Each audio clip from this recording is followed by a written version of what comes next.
여러분 안녕하십니까, 박영환입니다. 한 주간의 정치권 핫 이슈를 다뤄보는 국민 맞수 시작하겠습니다. 윤석열 대통령이 공수처의 불법 체포를 주장하며 체포 적부심 청구했는데 법원에서 기각이 됐습니다. 공수처 수사가 힘을 받는 모양새인데요. 그런데 대통령 수사와 탄핵 심판이 동시에 진행되고 있는데 민심이 뒤집히는 그런 그 현상이 지금 나타나고 있습니다. 오늘 맞수 두 분과 한번 토론해 보도록 하겠습니다. 국민의힘의 호준석 대변인 나오셨습니다. 반갑습니다. 안녕하십니까? 네. 그리고 여기에 맞설 민주당의 박균택 의원입니다. 예, 안녕하십니까? 두 분도 인사하시죠. 예, 안녕하십니까? 네. 박 의원님하고 맞수가 돼서 영광입니다. 네. 제가 더 영광입니다. 자, 그러면은 첫 번째 주제로 가겠습니다.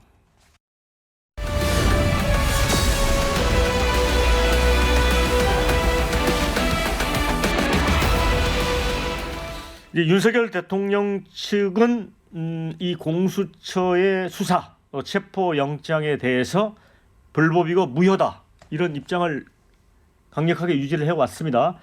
그래서 이제 2차 집행에서 결국 이제 그 연행이 되긴 했지만 중앙지법에다가 이 체포가 제대로 된 건지 한번 가려달라고 했는데 결국 공수처 손을 들어줬어요, 호준석 대변인. 네네. 이러면은 그 중앙지법에 이 체포 적부심 청구한 것 자체가 그럼 실수 아닐까요? 근데 이제 제가 보기에는 그 체포적부심이 받아들여질 것이라는 기대보다는 하나하나 이제 이것이 적법한지 하나하나 따져서 그 근거를 남기겠다 그런 네. 그 뜻으로 청구한 것이라고 저는 이해합니다. 중앙지법 입장에서는요. 예. 그게 이제 어쨌건 같은 법원인 서부지법이 영장을 발부했고 두 번이나 발부했고 2신청도 기각을 했었던 것이고요. 게다가 이제 체포 시한이 길지도 않은데 이게 사실 뭐 큰 실익이 있는 것도 아니고 구속영장 청구하면은 영장 실질심사를 이제 또 다시 이제 다퉈야 될 텐데 굳이 이것을 그런 걸 다 무릅쓰고 이거를 체포적부심에서 체포가 부당하다 이렇게 하기는 현실적으로 저는 어려웠을 거라고 생각하고 그런 점을 고려해서 이제 그랬을 것이고 변호인단 입장에서도 그런 걸 알지만 그래도 따질 건 하나씩 따져 보겠다 그런 그 뜻으로 청구한 게 아닌가 저는 그렇게 이해하고 있습니다. 네. 박균택 의원께서는 이건 어떻게 보세요? 이제 윤석열 대통령에 대한 이제 구속영장을 공수처가 이제 서부지방법원에 이제 아마 신청을 할 모양이에요. 그런데 윤 대통령 측에서 자꾸 이제 관할이 중앙지방법원이니까 거기에서 구속영장 받아오면 응하겠다라고 하지 않았어요? 그런데도 이제 공수처 입장에서는 또 서부지법을 하겠다고 했습니다. 이건 어떻게 보세요? 예, 그것은 어쩔 수 없는 선택일 겁니다. 왜 그러냐면 체포영장을 청구를 했고 그 체포영장을 승계하는 사후 구속영장을 청구하는 것이기 때문에 서로 연관이 돼 있는 겁니다. 그렇다고 한다면 당연히 그 서부지법에 그걸 신청할 수밖에 없는 것이 뭐 당연한 뭐 관행이고 또 법적인 또 측면에도 부합하는 그런 조치라고 생각합니다. 근데 윤석열 대통령이 이 대국민 후소를 하면서 법적 정치적 책임을 다 지겠다고 했습니다, 호 대변인. 그런데 뭐 체포영장에 이제 응하지도 않았고 결국 또 첫 조사에서도 묵비권을 행사했습니다. 물론 이제 묵비권도 하나의 뭐 자기 방어권이니까.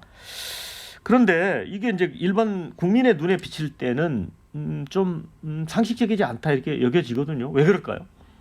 그 부분은 이제 일관된 논리와 입장이 있는 것이죠. 공수처가 내란죄 수사권이 없기 때문에 적법한 수사기관이 아니고 그러니까 적법하지 않은 수사기관이 그 영장 발부하는 과정에서 법적인 논란이 너무나 많이 쌓였고 그래서 거기에 응하지 않겠다는 것이지 어떤 수사기관의 수사나 조사에도 응하지 않겠다, 뭐 재판에 응하지 않겠다 그런 말을 한 적이 없습니다. 그렇게 할 수도 없는 거고요. 그러니까 이것이 법적인 시스템을 부정하는 것이다 이렇게 그 생각하는 것은 저는 이제 큰 오인이라고 생각하고요. 저는 한 가지 더 이제 우리나라 그냥 일반 국민 시민의 입장에서 제가 이제 생각하고 좀 그 의구심이 드는 것은요.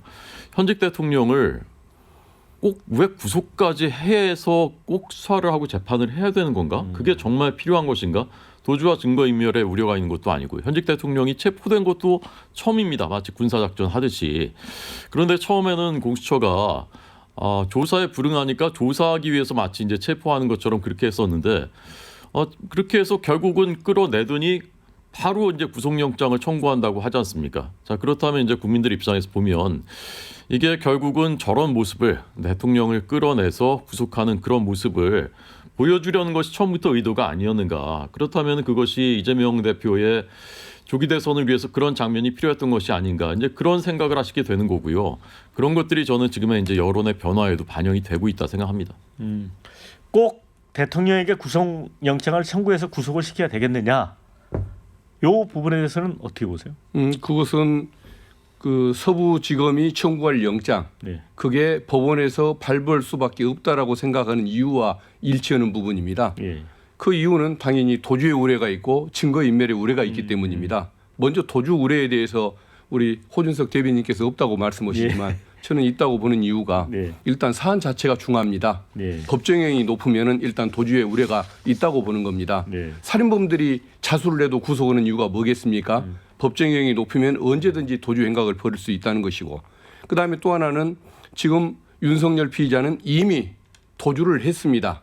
그리고 또 계속 앞으로도 도주를 할 겁니다. 그 도주가 산속으로 숨는 물리적 도주만이 도주가 아니고 어떤 경호원 뒤로 숨어서 43일 동안 수사를 못하게 방해를 하고 수사를 피하고 재판을 피하려고 했던 그 행태, 그게 어떻게 보면 사회적 의미의 도주이기 때문에 이것은 이미 도주했고 앞으로도 도주할 우려가 있다라는 것, 이걸 말씀을 드리고 싶고, 증거인멸의 우려에 대해서도 입만 열면 그 어떤 거짓말을 하지 않습니까? 거짓말을 한다는 것은 언제든지 다른 참고인들 아랫사람들에게 영향을 미쳐서 증거를 인멸을 할 우려가 있다라는 것, 이것 때문에 당연히 증거인멸이 인정되는 거고, 그래 따라서 이것은 도주, 증거인멸의 우려 두 가지 사유로 구속을 할 수밖에 없다. 그러지 않고서는 수사와 재판을 진행하는 것이 불가능한 상황이 될 것이다 라고 말씀드리고 싶습니다. 네. 짧게만 말씀드리겠습니다. 네. 살인범의 현직 대통령을 비유하신 것은 굉장히 과하다, 저는 그렇게 느꼈고요. 사회적 도주라는 그것은 이제 법적인 개념은 전 처음 들어봤는데, 온 국민이 뭐 전 세계인이 사실 저 얼굴을 다 아는 대통령이 어디로 도주를 하겠습니까? 그리고 14명 모든 관련자들 다 기소까지 됐고, 대통령도 이미 그 기소 직전까지 수사가 사실상 완료된 단계이지 않습니까? 그런데 어떤 증거인멸을 할 수가 있겠습니까? 좀 과하다고 생각합니다. 네. 근데 도주 부분에만 제가 짧게 네. 보충을 좀 드리자고 한다면, 도주를 방지하는 이유는 뭐냐면 진상을 밝히기 위한 수사에 협조하지 않기 때문인 것이고, 유무죄 확정을 위하고 형량을 결정하기 위한 재판에 응하지 않기 때문에, 그래서 도주를 방지해야 하는 것입니다. 그런데 뭐 경호원들을 인간 방패로 앞세워서 대통령이 저렇게 숨고 나오지 않는 찌질한 모습을 보였고, 심지어는 내란 상황까지 그리고 또 내전 상황까지 유도를 했던 그 피의자를 어떻게 도주 상태가 아니라고 볼 수가 있겠습니까? 네, 그 네, 말씀하시니 뭐 저도 예. 한 말씀은 드려야 될 것 같은데요.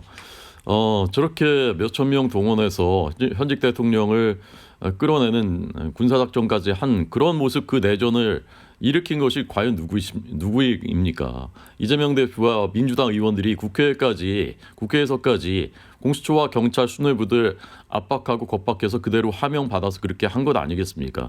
그리고 대통령이 입만 열면 거짓말하고 있다 말씀하시는데, 대통령이 말한 것과 다른 관련자들의 진술이 누가 맞는 것인지, 어떤 차이가 있는 것인지, 그런 것을 실체를 가리기 위해서 우리가 수사하고 재판하고 그런 것이 이제 법치국가인 거 아니겠습니까? 그런데 그냥 대통령이 거짓말했다 또는 재판에도 응하지 않을 것이다, 그것은 전혀 사실이 아닌 것이고 근거 없는 말씀인 것입니다. 수사에 계속 응하지를 않지 않았습니까? 검찰의 2차 소환에 응하지 않았고 공수처의 3차 소환에 응하지 않았습니다. 그래서 체포영장이 청구됐습니까? 체포영장이 청구된 거 아닙니까? 근데 무슨 수사에 협조를 했다는 그러니까 말씀을 그거 하신 이제 것이죠. 계속 반복되는 그리고 얘기니까. 법관의 영장을 거부하는 것만큼 그 법질서를 어지럽히는 사범이 어디 있습니까? 국법 집행을 방해하는 피의자를 경찰력을 동원해서 법관의 영장대로 체포를 하는 것인데, 그게 내란행위인 것처럼 말씀하신다고 한다면 그것은 아무리 존경하는 우리 호 대변인의 말씀이라고 해도 공감하기는 어려운 부분인 그러니까 계속 이제 것 같습니다. 반복되기 때문에 네, 자. 길게 얘기하지 않겠는데, 예. 적법한 수사권이 없기 때문에 그 조사를 거부한 것이지 모든 조사를 거부하겠다 한 것이 아닙니다. 적법한 수사권위는, 내란죄 수사권위는 경찰, 또는 앞으로 도입되게 된다면 특검, 그 수사에 당연히 응할 것입니다. 네. 자, 어쨌든 이제 대한민국 헌정사에 참 오명이랄까요? 이게 하나 좀 더해진 거잖아요. 현직 대통령 체포. 이게 참 불행한 일입니다. 그런데 윤 대통령이 이제 공수처에 나가기 전에 A4 용지 44장 분량의 그 만년필로 직접 내가 왜 계엄을 하게 됐는가를 써 내려갔습니다. 그런데 거기를 보면 계엄이라는 말이 상황의 엄중함을 알리고 경계한다는 뜻 아니겠느냐. 그러면서 국회 독재의 망국적 폐악을 감시하고 비판하게 함으로써 자유민주주의와 헌법 질서를 지키려고 하였다.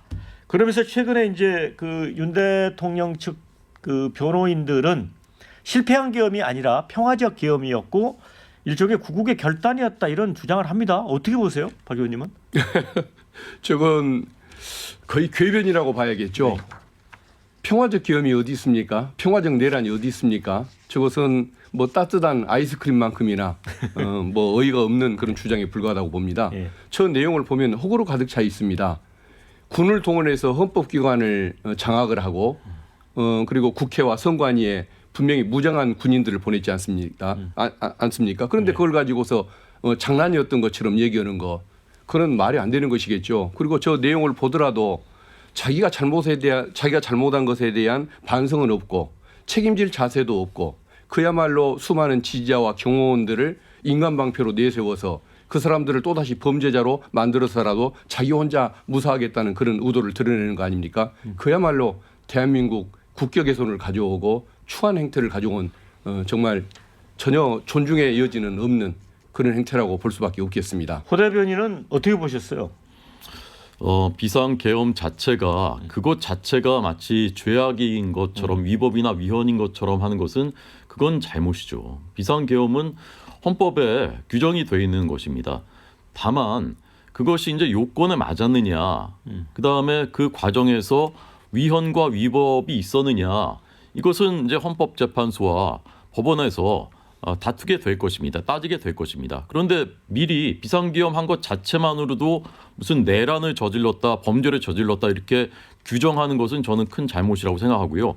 그것은 법치에 따라서 우리가 앞으로 가리면 되는 문제입니다. 그리고 이제 그 모든 것이 다 궤변이라고 말씀하셨는데 대통령이 왜 비상계엄에까지 이르게 됐을까? 그리고 그 과정에서 야당이 그것을 유발한 그런 요인들은 어떤 것이었나? 이런 거에 대해서 국민들이 지금 새롭게 이제 판단을 하고 계시는 과정입니다. 그런 것이 지금 사실은 여론조사로 데이터로 다 반영이 되고 있지 않습니까? 그러니까 지금 박 의원님께서 그것은 다 궤변이고 다 말이 안 되는 것이다라고 규정하는 것은 대통령뿐만이 아니라 거기에 일부 동의하는 국민들 중에는 그중에 대통령의 말씀 중에 일부에 동의하는 분도 있고 어떤 과정에 동의하는 분도 있기 때문에 여론이 지금 움직이고 있는 것이거든요. 그런데 그것은 다 민심이 다 어리석다 그렇게 규정하는 거나 마찬가지 아니겠습니까? 민심이 어리석은 것이 아니고 윤석열의 어떤 그 내란 행위를 끝내 옹호하려고 하고 그것을 지키고자 그 어떤 그 선동을 하고 있는 극우 수구 세력들의 민심이 어리석은 것이고 그 여론조사가 저는 여기에 반영돼서 지금과 같은 잘못된 결과가 나타난다고 보고 있습니다. 저 이제 너무 폭넓게 그 감싸려고 하시다 보니까 무엇부터 비판해야 할지를 모르겠는데 그 지금 비상계엄 조치가 어떻게 재판 결과를 지켜봐야지 지금은 판단할 수 없다고 말씀하십니까? 헌법 규정을 보면은 전시 이에 준하는 그 사태가 일어났을 때 계엄을 발동할 수 있다고 돼 있지 않습니까? 작년 12월 3일 날 비상계엄을 발동하던 날 어떤 뭐 북한의 총격전이 있었습니까? 어디 대한민국에 소요 사태가 있었습니까? 그 평범하고 아무도 느끼지 못했던 그 상태에서 비상계엄이 선포됐고 그걸 봤던 국민들이 이거 가짜 뉴스 아니냐, 뭐 AI가 장난치는 거 아니냐라고까지 의심을 하고 저도 귀를 의심하고 눈을 의심을 했는데 그런 상황을 두고서 그게 합헌적이고 합법적일 수 있는 것처럼 말씀하시는 그건 동의하기 어렵고 그런 식으로 감싸다 보니까 그에 대해서 그 말씀을 믿고 싶어하는 일부 그 수구 세력들이 지금 저렇게 내란 상황에 동참하는 지금 상황을 만들어내는 것 아니겠습니까? 좀 국힘 의원들이 국힘 그 관계자들이 조금 뭔가 좀 공당의 그 어떤 그 구성원으로서 책임 있는 모습을 좀 보여줬으면 좋겠습니다. 저는 개인적으로는 그 12월 3일 비상계엄 사태에 그것이 위헌이냐 위법이냐에 대해서 제 개인적인 판단은 있습니다. 그렇지만 그것을 이미 다 결론을 딱 내려놓고 이것은 뭐 분명하다, 뭐 따질 것도 없다. 그걸 왜 이의를 제기하느냐 이런 식으로 하시면요. 그러면 헌법재판은 왜 하는 것이죠? 재판은 왜 하고 수사는 왜 하는 것이죠? 그건 정말 굉장히 위험한 태도라고 생각합니다. 그리고 2016년, 17년에 그렇게 그냥 일방적으로 밀어붙이고 몰아붙이고 마치 모든 루머와 의혹도 다 사실인 것처럼 했을 때 우리 사회가 어떤 부작용을 맞았는지 그것을 다 우리가 기억하고 있습니다. 그래서 우리가 하나하나 가릴 것은 가리고 수사는 하고 재판을 하고 그렇게 해서 결론을 내리자는 것이 우리 사회 성숙한 태도이고요. 거기에 뭐 일부 또는 전부 동의하는 모든 국민들이 다 극우다, 수구다 이렇게 규정하시는 것은 민주주의의 태도가 아니라고 저는 생각합니다. 그러면은 한 가지 제가 여쭙겠습니다. 그 과거에 뭐 지존파 사건, 유영철 사건, 연쇄 살인 사건들이 발생했을 때 왜 국민들이 분노를 했고 그 사람들을 비판을 했을까요? 대법원 판결이 확정되기 전에 그 사람들을 분명히 비난하고 치를 떨었지 않습니까? 그러면 그때 국민들의 반응이 잘못된 것입니까? 물론 이 사태에 대해서 최종적인 결정은 헌법재판소에서 대법원에서 내리겠지만은 온 국민이 그것을 눈으로 보고 귀로 들었습니다. 그리고 윤석열 대통령이 그토록 총애를 했던 그 중앙지검 검사들이 이걸 내란으로 규정을 하고 있습니다. 그리고 법관이 영장을 발부해서 수많은 사람들이 그 하급자들이 다 구속 기소가 되고 있습니다. 이런 식으로 수사기관의 판단, 법원의 판단이 있는데 그 법원의 영장이 잘못됐다고 거부를 하면서 국법 질서를 어지럽히는 그 피의자, 그걸 정상이라고 평가할 수는 없는 것이겠죠. 대법원 그러면 판결 나고 헌재 결정이 나기 전까지는 윤석열 그 피의자의 그 행태에 대해서 국민들이 입을 다물고 있어야 하는 것입니까?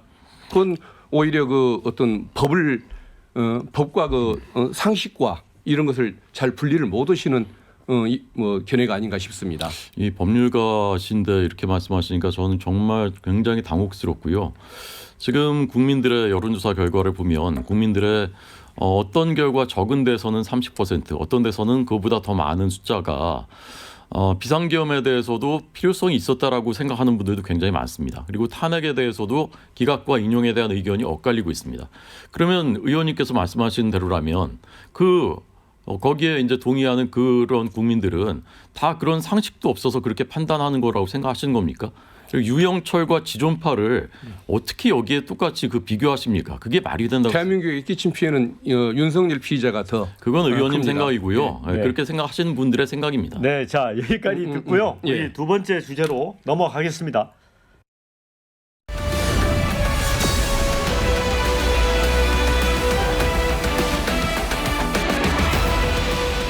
자, 이런 가운데 윤석열 대통령의 탄핵 심판 지금 2차 변론이 이미 진행이 됐습니다. 이제 주요 쟁점인 형법상의 내란죄 판단 여부를 놓고 치열한 공방이 있었습니다. 2차 변론에서 호 대변인은 어떻게 보셨어요? 2차 변론. 2차 변론이요? 예. 저는 앞서 이제 말씀드린 거하고 이제 궤를 같이 하는 것인데 이 탄핵 심판은 180일 이내에 선고하게 돼 있지 않습니까? 우리나라에서 사법사상 대통령을 파면할 것이냐 말 것이냐를 결정하는 재판만큼 중요한 재판이 어디 있었겠습니까? 이번에 이제 세 번째입니다. 우리 역사상. 자, 이제 180일이라는 시간을 준 것은 이것이 그만큼 중요하니까 한치의 흠결도 없이 또는 논란도 없이 그리고 충분히 숙고해라라는 것이 저는 헌법의 정신이라고 생각합니다. 그런데 이제 최근에 헌법재판소가 진행하는 그런 모습들을 보면서 우려와 또는 의심까지 하게 되는 국민들도 저는 적지 않다고 생각합니다. 이번에는 2월 6일, 11일, 13일 이렇게 그 변론 기회를 잡았다고 하는데요. 네. 어떤 재판에서 이렇게까지 한 적이 있었을까? 비인간적인 재판이다 이런 표현도 나왔습니다. 그런데 왜 이렇게까지 속도전을 하려는 것일까? 오늘 제가 이제 여기 오다 보니까 어느 민주당 의원이 거리에다가 신속한 헌법재판이 대한민국을 살립니다. 이렇게 이제 현수막을 건 걸 제가 보면서 저는 이렇게 느껴졌습니다. 졸속으로라도 빨리 심판하십시오. 우리 이재명 대표님은 급합니다. 저는 그게 민주당의 속내가 아닌가 생각합니다. 어떻게든 빨리 해라. 졸속이라도 좋다. 빨리 결론 내려라.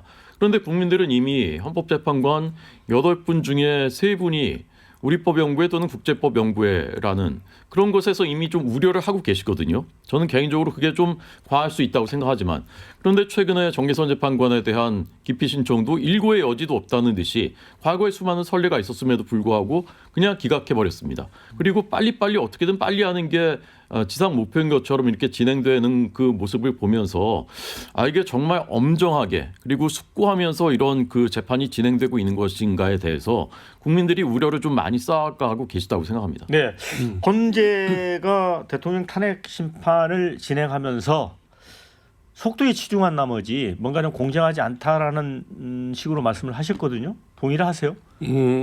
전혀 동의할 수가 없습니다. 모든 것은 관행 따라 예. 진행되고 있을 뿐입니다.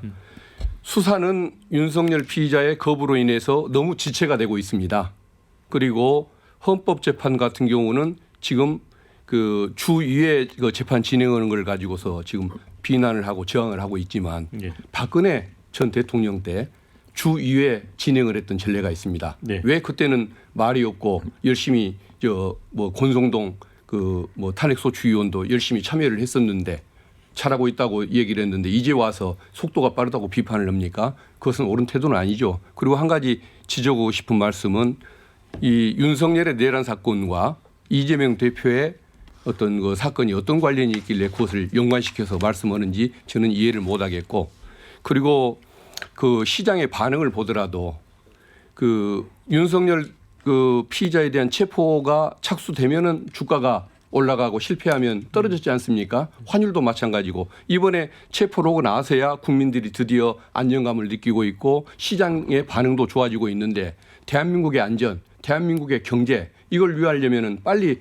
결론을 내는 것이 당연한 거 아니겠습니까? 그리고 졸속으로 처리한다고 하는데 그것은 헌법재판소에 대한 모독인 것 같고 이것은 신속하게 진행하던 그 관례에 따라서 그 전례대로 신속하게 진행하려는 노력을 하는 것일 뿐 결코 졸속 처리가 아니라는 점 그걸 좀 말씀을 드리고 싶고 그리고 지금 헌법재판관 8번 중에 윤석열 대통령이 임명한 사람이 더 많습니다. 근데 전 정부 때 임명했던 걸 가지고서 그런 식으로 비판하는 그 시각을 갖는 거 그것은 조금 좀 적절치가 않은 태도신 것 같다는 네, 자, 말씀을 드립니다. 그런데 이제 헌재에서 윤 대통령 측 대리인이 계엄 선포를 민주주의 근간을 세우기 위한 어쩔 수 없는 선택이었다.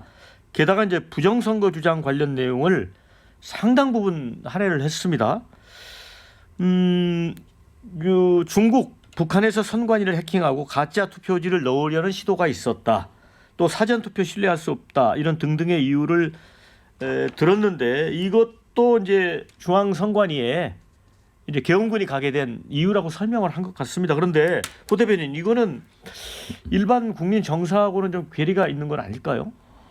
어떻게 보십니까? 어쨌건 이제 헌재에서 그 대통령 변호인단이 요구했던 2020년 총선 당시에 이제 중앙 선관위 선거연수원에 있었던 중국인들 뭐 그 명단 그 제출하라라고 했다고 합니다. 네. 그러니까 이제 그 부분 받아들인 거죠. 그러니까 어쨌건 따져 보겠다는 겁니다. 그러니까 따져 보면 되는 것이고요. 저는 보다 명백한 증거나 증인이나 이런 것이 있지 않은 상태에서 부정선거를 자꾸 주장하는 것에 대해서는 저는 개인적으로는 동의하지 않습니다. 그렇지만 일고의 가치도 없다. 죄다 가짜 뉴스다. 그거 믿는 사람들은 다 수구 꼴통이다. 이렇게 하는 것도 저는 옳지 않다고 생각합니다. 정말 따져볼 만한 것이 있는지 한번 따져봐야 되는 거고요. 헌재도 그런 차원에서 그거 제출하라고 한 것이라고 저는 생각합니다. 그리고 한 말씀만 더 드리자면 이제 아까 이재명 대표와 무슨 상관이 있는데 그렇게 말씀하느냐 말하느냐라고 말씀하시는데 많은 국민들이 굉장히 밀접한 연관이 있다고 생각하십니다. 법은 누구에게나 똑같이 적용돼야 되는 것인데 아니 현직 대통령은 체포까지 해가지고 저렇게 하는데 이재명 대표는 법 위에 있는 건가? 초법적인 존재인가? 근데 만약에 선거법에는 반드시 전심 선고에서부터 3개월 이내에 2심, 3심 하라고 돼 있는데 그대로 법이 지켜지지 않아서 2월 15일, 5월 15일까지 선고가 내려지지 않고 그래서 만약에 조기 대선 치러지고 이재명 대표께서 출마해서 만약에 당선이 된다. 그러면 어떻게 되는 겁니까? 법이 있는데 반드시 하라고 되어 있는데 법을 지키지 않아서 그 결과로 어떤 한 사람이 대통령이 당선이 된다면 그것은 합법입니까? 불법입니까? 그 질문을 다 국민들께서 하고 계시는 것입니다. 제가 그 선관위 말씀도 좀 드려야 할 것 예, 같고 예. 이재명 대표에 관한 예. 말씀 좀 드려야 할 것 같은데 먼저 예. 선관위부터 말씀을 좀 드리겠습니다. 지금 부정선거를 뭐 선거 조작을 얘기하면서 선관위 점령을 합리화하는 사람이 있다고 한다면 그것은 제정신이 없는 사람이죠. 정신 외출증에 걸린 사람이라고 봐야 합니다. 선관위에서도 얘기를 했습니다만 선관위의 그 어떤 전산망이 외부하고 차단이 돼 있기 때문에 해킹이 불가능합니다. 그리고 그 전산 그 뭐 발표한 결과가 그 투표 뭐 조작으로 이어졌을 거라고 얘기하는데 투표를 하게 되면 개표 과정에서 반드시 양측을 대리하는 참관인들이 가서 현장 투표를 직접 지켜보지 않습니까? 예. 그 투표 결과가 전산망에 입력이 되는 것이고 그 결과가 일치할 때 그걸 토대로 당선자를 발표하게 됩니다. 선거 현장에서 개표원들이 다 지켜봤고 그것이 선관위의 발표 내용과 일치하느냐 하지 않느냐를 직접 점검을 해서 후보자를 결정하게 돼 있는데 그게 그 조작된 결과에 의해서 당선된다고 얘기하는 사람들은 그러면 자기들 참관인들이 가서 그 일부러 그것을 방조를 했다는 얘기입니까? 그것은 그래서 정상적인 사고를 하는 사람들 같으면 그런 얘기를 할 수 없다는 것. 왜 윤석열 피청구인과 갖고 있는 사람들은 다 그렇게 정신 나간 소리만 하느냐 이 점을 분명히 지적하고 싶습니다. 네. 그리고 이재명 대표 선거와 관련된 말씀을 좀 드리겠습니다. 선거직들이 법에는 633이라고 나와 있지만 선거 재판하는 과정에서 2년씩도 걸리고 4년 가까이 가는 경우도 있었습니다. 그런데 이재명 대표에 대해서만 지금 그런 비판을 하시는데 1심이 늦어졌던 것은 말씀이죠. 검찰이 너무 많은 증인을 신청하는 바람에 늦어졌던 것입니다. 네. 그리고 재판에 이재명 대표가 한 번도 응해보지 않은 적이 없습니다. 2심도 마찬가지일 것입니다. 2심과 관련해서도 왜 통지서를 늦게 받았냐라고 이게 말씀하지만 그때가 비상계엄 직후여가지고 집에 들어갈 수가 없는 상황이었습니다. 그리고 집에 없어서 부재 중이라는 이유로 그게 반송이 됐고 국회로 전달해왔기 때문에 국회에서 받았습니다. 그게 뭐가 지연작전입니까? 그리고 또 하나 1심도 그렇고 2심에서도 그렇고 분명히 따질 부분이 뭐냐면 백현동 사건이 그 어떤 그 선거법 위반의 뿌리에 해당하는 사건 중에 하나인데 검찰이 그 사건 기록을 숨기고 계속 내놓지를 않았습니다. 1년, 2년 넘도록. 그것 때문에 지연된 것이고 이제 와서야 지금 기록을 제출하려고 2심 그 재판부의 명령에 따라서 이제 기록을 그 검찰이 뭐 제출하려고 한다는 것 같은데 그 과정에서 늦어진 걸 가지고서 왜 피고인의 핑계를 대는 것일까요? 그리고 그 2심 재판도 빨리 진행될 예정이고 그리고 1심 재판부에서 그 사건을 저는 소홀히 봤다고 보고 있습니다. 검찰이 요구하는 대로 다 해줬는데 2심에서는 제발 집중 심리를 통해서 꼼꼼하게 검토해서 제대로 된 결론이 나오기를 역시 희망하고 있다는 것 그걸 말씀드리고 싶습니다. 사실관계만 짧게 네. 말씀드리겠습니다. 선관위 해킹이 불가능하다 사실이 아닙니다. 해킹에 매우 취약하다는 사실이 국가기관의 감사를 통해서 이미 명백하게 드러났습니다. 감사원 감사 말씀하시나요? 네, 심지어는 비밀번호 1, 2, 3, 4, 5 이런 것까지 이건 다 이제 보도가 된 사실이고요. 그런 그 얘기를 또는 주장을 하는 사람은 모두 정신 나간 사람이다 이렇게 규정하는 것은 매우 위험한 일이라고 생각합니다. 자, 거기까지 듣겠습니다. 잠깐만. 아니, 사실이 틀려서 그렇습니다. 뭐 선관위 비밀번호가 1, 2, 3, 4, 5로 돼 있다는 것 그게 잘못된 윤석열 피의자의 주장이라는 것은 이미 선관위의 확인에 따라서 입증된 바가 있고 그리고 망이 분리가 돼 있기 때문에 해킹 자체가 불가능한 상황에서 비밀번호를 얘기하는 것 자체가 옳지 않다는 점 말씀드립니다. 아니 감사원 감사 결과까지 부정하시면 안 되고요. 이재명 대표께서 수많은 재판들을 얼마나 모든 수단을 동원해서 지원해 왔는지 심지어는 변호인 선임 안 하니까 국선 변호인 선임한 것까지 최근에 뉴스지 않습니까? 그런데 다 그런 사실이 없다고 그렇게 부정하시면 변호인을 지금 선임했지 않습니까? 국선 변호인 선임하니까 그 다음에 선임한 거 아닙니까? 통지서를 받고 서류조차 송달받지 변호사를 않고요. 선임하는 모든 것도 방법을 동원해서 시간이 다 필요한데 밀어오신 거 그 아닙니까? 중간에 공백기가 있었다고 그것을 비난하는 건 옳지가 않죠. 자, 여기서 멈추고 조금 더 앞으로 나가 보겠습니다. 지금 여야가 이제 계엄 관련 특검법을 놓고 지금 협상을 하고 있습니다. 국민의힘은 사실은 이제 권성동 원내대표가 두 차례 목소리까지 이제 메이면서 이거 참 불가피하다라고 했습니다. 그러면 이거는 이제 윤석열 대통령하고도 약간 이제 거리두기를 하겠다는 뜻 아닐까요? 그 특검법을 자체 발의해서 그 진행을 하겠다는 거는 어떻게 보세요? 그러니까 사실은 이미 14명의 관련자들은 모두 구속 기소가 됐고 예. 대통령만 남아 있는 상황인데 예. 사실은 수사가 다 끝났죠. 300억 원을 들여서 이 특검을 도입한다는 것이 사실은 이제 대선용이라고 많은 국민들이 생각하고 계십니다. 그렇지만 이제 국민들께서 마치 이제 그 최종적인 통과 의례처럼 특검을 생각하시는 그런 그 경향이 있고 그리고 이제 수사권 논란도 있고 하기 때문에 특검을 도입하는 것이 불가피하다 이제 그런 판단을 내리게 된 것이고요. 그래서 국민들이 납득하실 수 있는 합리적인 그 특검 법안을 만들어서 그래서 이제 진행을 하면 된다고 생각하고 한 가지 말씀을 드리지 않을 수 없는 것은 외환 국민들과 국제사회가 크게 우려하고 있습니다. 영김 미 연방 하원 의원이 지금 이 내란 주도 세력들이 북한에는 유화적이고 중국에는 순응하고 있고 그래서 이 탄핵 주도 세력들이 계속해서 이렇게 활동을 하면 혼란은 가중될 것이다. 그리고 국제사회는 더 크게 우려할 것이다. 이런 내용을 더 힐즈에 기고했고 인터뷰도 하고 있습니다. 이 의원은 우리가 아는 대로 20년 동안 미국 하원 외교위에서 보좌관으로 활동했고 현재 이제 3선 연방 하원 의원이고요. 현재 미 하원 외교위의 동아태 소위원장입니다. 왜 그러면 이례적으로 이렇게 한국 정치에 대해서 이런 비판을 했을까? 매우 심각한 상황이라고 보고 있기 때문입니다. 민주당의 안보관, 대북관, 대북 대중에는 굉장히 굴종적인 자세. 근데 이런 것들이 이번에 이른바 내란 특검 법안에 외환죄를 수사하겠다. 거기에 대북 확성기, 대북 전단, 분쟁 지역 파병 이런 것까지 넣겠다라고 하니까 도대체 민주당의 안보관은 무엇인가? 왜 저렇게까지 하는 것인가? 어떻게 대한민국을 지키겠다는 것인가?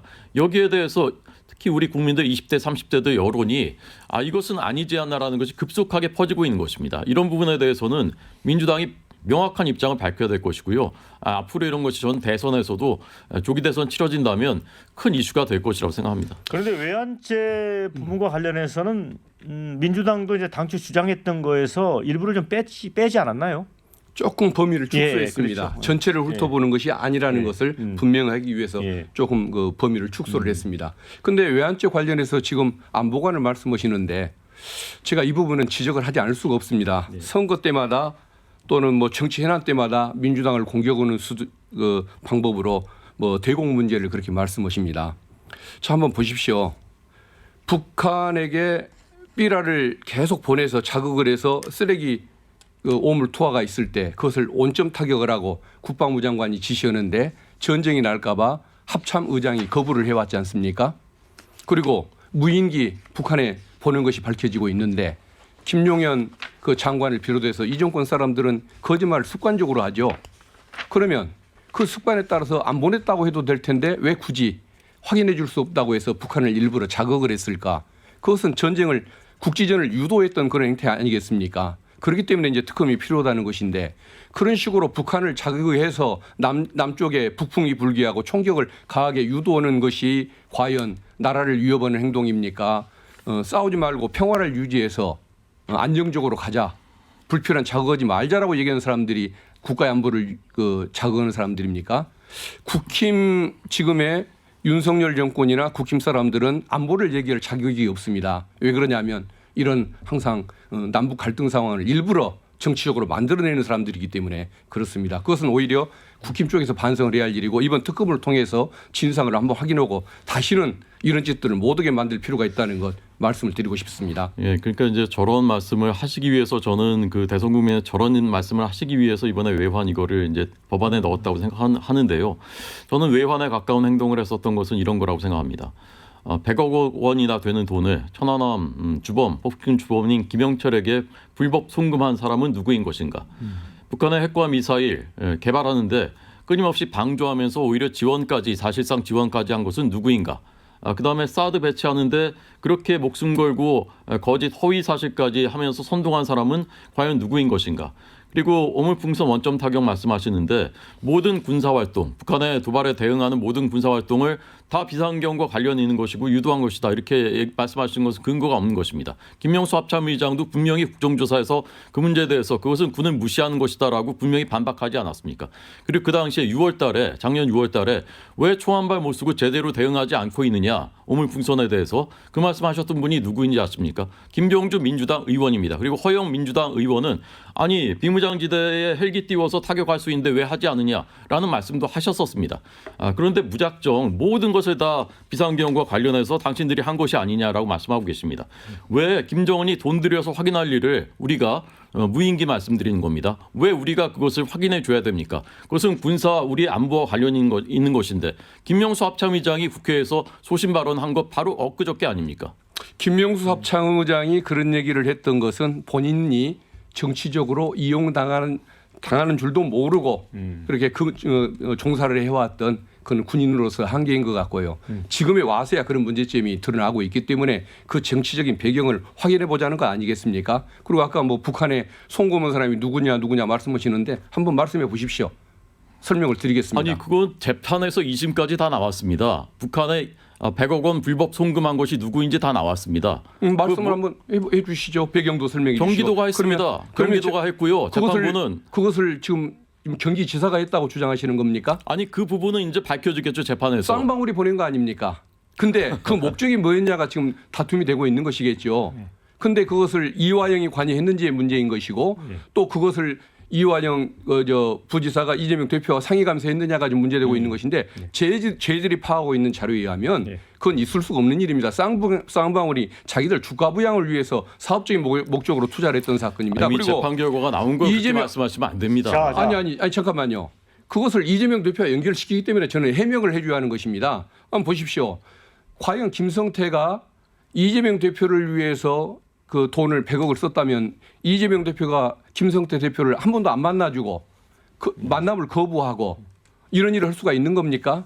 차 한잔 마시는 것도 거부를 했고 일체 통화조차도 못했고 누가 뭐 술자석에서 바꿔주는 통화를 했냐 안 했냐가 지금 다툼이 되는 그런 상황인데 김성태가 그 이재명 대표를 위해서 100억을 썼다는 주장을 하실 수가 있는 겁니까? 자, 그럼 그것은 옳지가 않은 태도입니다. 좀 해주십시오. 시간을. 자, 이 부분은 저도 아니 말씀드려야 말씀하시게요. 저도 괜찮습니다. 이것은 분명히 문제가 있기 마지막. 때문에 뭐 토의해도 됩니다. 자, 예. 이 쌍방울이 돈을 보냈다라고 지금 주장하시는데 재판 결과도 다 부정하시는 겁니까? 이화영이 그 당시에 자연인입니까? 경기도 평화부지사입니다. 경기도 평화부지사로서 쌍방울과 함께 돈 보냈다는 것은 재판에서 확정이 된 사실입니다. 아직 확정이 안 됐고 2심 진행 중입니다. 자, 예.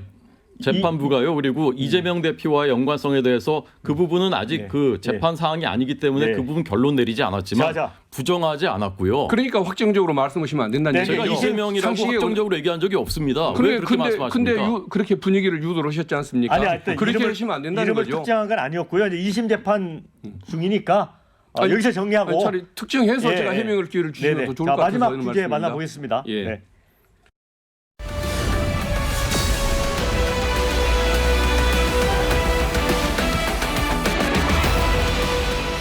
네, 이 이제 비상계엄에 대해서 이제 한동훈 전 국민의힘 대표조차도 위헌적이고 위법적이었다 이렇게 이제 입장을 정리를 했던 내용인데 희한하게 이제 대통령 지금 그 체포되고 그렇죠? 그다음에 헌재에서 이제 탄핵 심판이 진행되고 있는데 역으로 윤석열 대통령하고 국민의힘 지지율이 급상승하고 있습니다.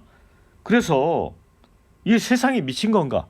이런 얘기를 하는 사람도 있어요. 권준석 대변인은 왜 그렇다고 보세요? 세상이 미쳤다고 할 수 있겠습니까? 그렇게 생각하시는 분들도 있는 것 같은데 보십시오. 최근 이제 여론조사의 공통적인 패턴은 이렇게 역전이 되고 있는데 그게 어디서 역전이 되고 있는 것이냐? 20대, 30대예요. 어제 나온 MBS 조사, 그다음에 그 전에 리얼미터 조사 다 똑같은 패턴입니다. MBS 조사는 1주 전에 비해서 1주 전에는 민주당과 국민의힘 지지율이 거의 2배 차이였거든요. 근데 이제 다 한 자릿수 이내로 들어왔어요. 3% 포인트까지 근접한 곳도 있습니다. 자, 그럼 이제 왜 그럴까? 최근에 SNS, 유튜브 이런 데 보면 젊은이들이 만든 콘텐츠가 굉장히 많습니다. 예. 민주당의 반민주성, 이재명 대표가 지금까지 보여왔었던 행태와 말 이런 것들을 비판하는 콘텐츠들이 굉장히 빠르게 확산이 되고 있습니다. 저는 이것이 마치 우리가 80년대 학교 다닐 때 이른바 해방 전후사의 인식 이런 그 해전사라는 책이 그 당시 젊은이들한테 굉장히 영향을 많이 미치고 지금까지도 이제 운동권 출신들이 그 세계관으로 정치, 경제, 사회를 재단하는 그런 경향을 보이고 있는데 저는 지금 젊은 세대들이 우리 역사 그리고 현재 벌어지는 상황에 대해서 재인식을 하는 과정이 아닌가 저는 이제 그렇게 생각을 합니다. 이게 그 20대, 30대들이 비상계엄 옹호하고 있는 것이 아닙니다. 그게 잘했다 박수치고 있는 것이 아니에요. 다만 종합적으로 판단을 하는 겁니다. 왜 그렇게 됐을까? 그 전에 어떤 일들이 있었던 것일까? 그리고 그 비상계엄 이후에 지금 민주당이 독주하고 폭주하는 과정에서 보여주고 있는 그 행태들 거기에 대해서 판단을 하고 있는 것입니다.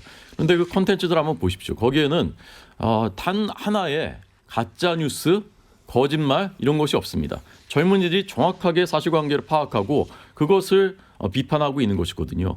근데 지금 민주당의 태도는 다 가짜 뉴스다. 그래서 이재명 대표 지지율이 떨어진다. 그러니까 그거 검열해야지. 유튜브 콘텐츠 그거 SNS로 카톡으로 퍼나르면 단순하게 퍼날라도 단호하게 고발하겠다. 이런 태도를 보이고 있는 것입니다. 이건 점점 더 민주가 멀어지고 있는 것이죠. 예. 민주당은 어떻게 보고 있어요? 이런 이 부분에 대해서는 아직 당의 뭐 특별히 공식적인 입장이 나오지 않았기 때문에 당의 입장이 아니고 제 개인 의견이라는 전제하에 한 말씀 드리겠습니다.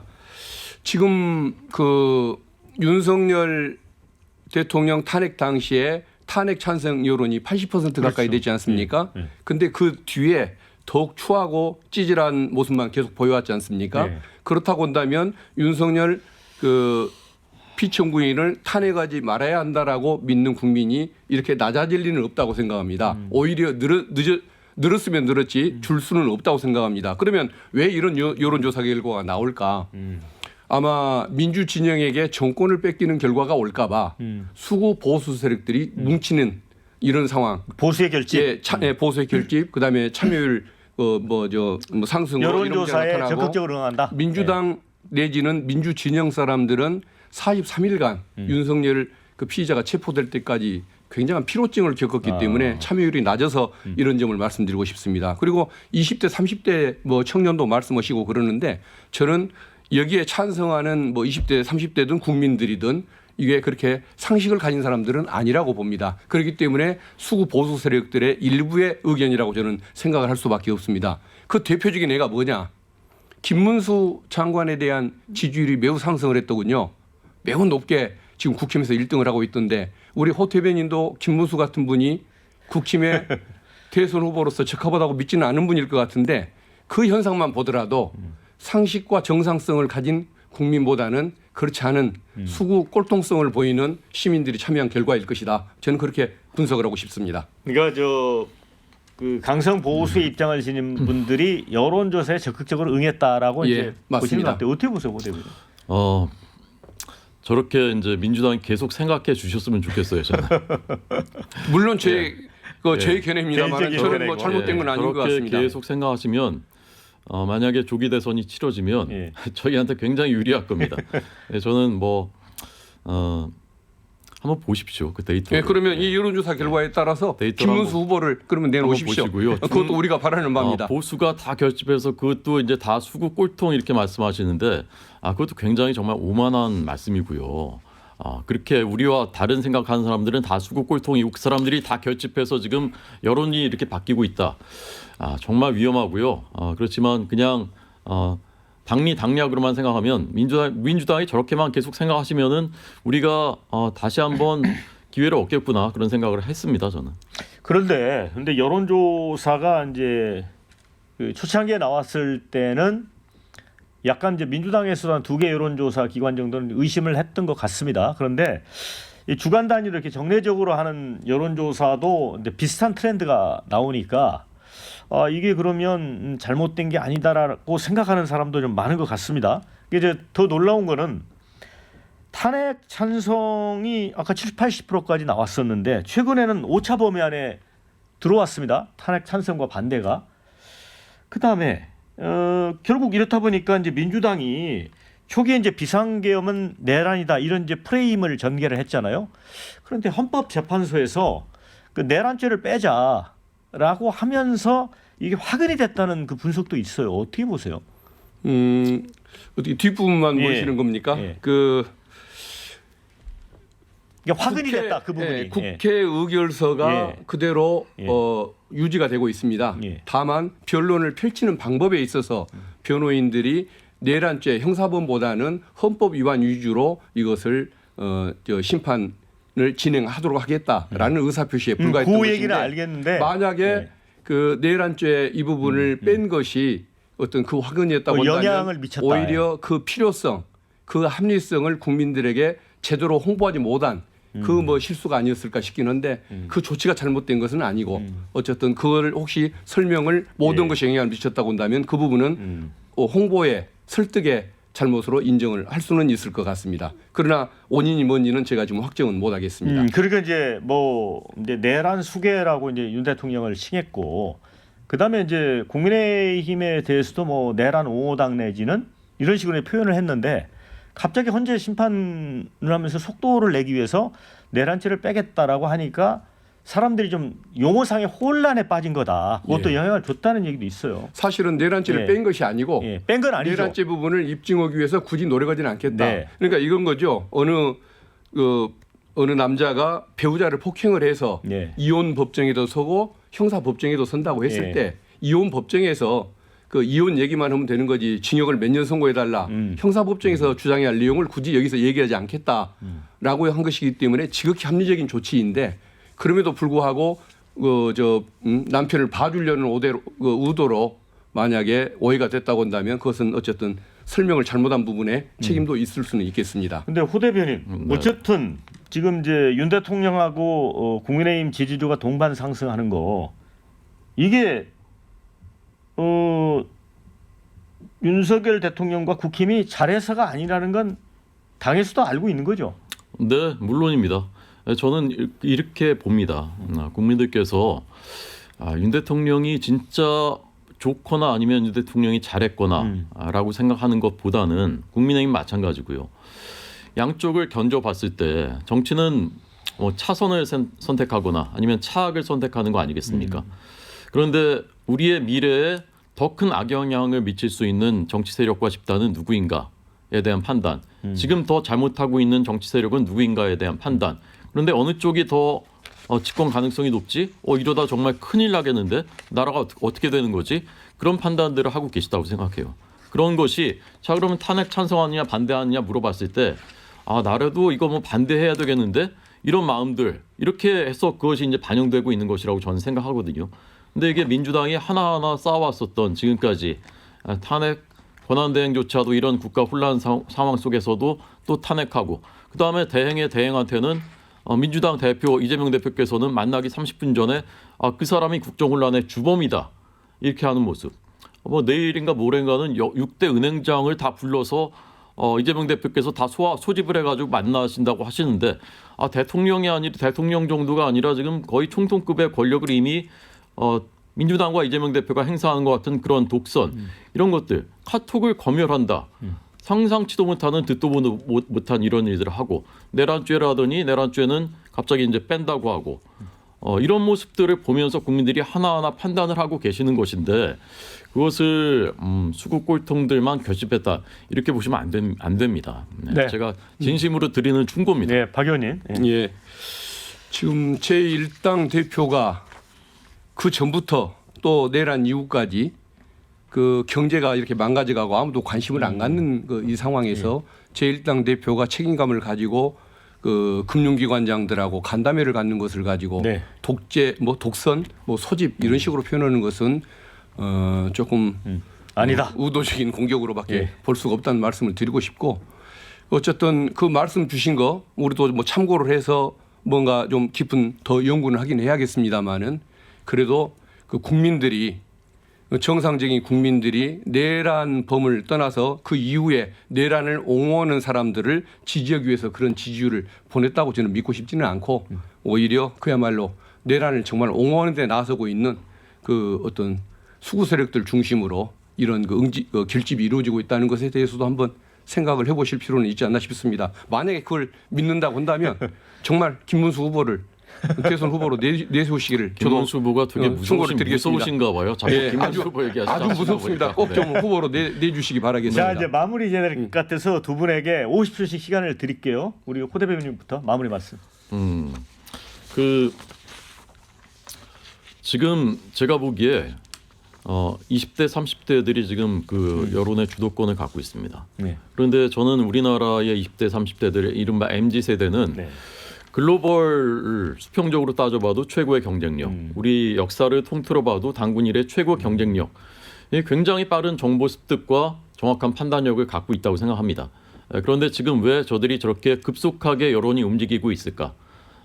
저는 한번 돌아보셔야 된다고 생각하고요. 특히 대북관, 대중관, 저는 이게 결정적인 영향을 미쳤다. 그리고 우리가 당연한 것으로 받아들여 왔던 민주주의 자체가 흔들릴 수 있겠구나.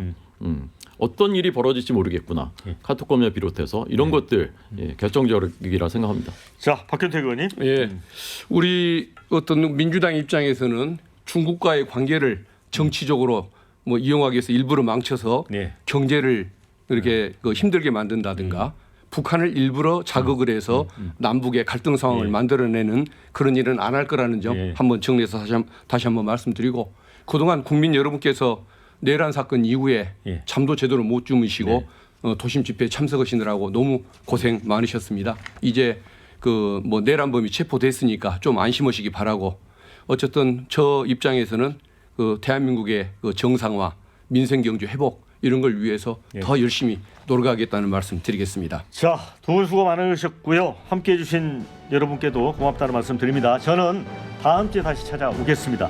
자, 수고하셨습니다. 수고하셨습니다. 감사합니다.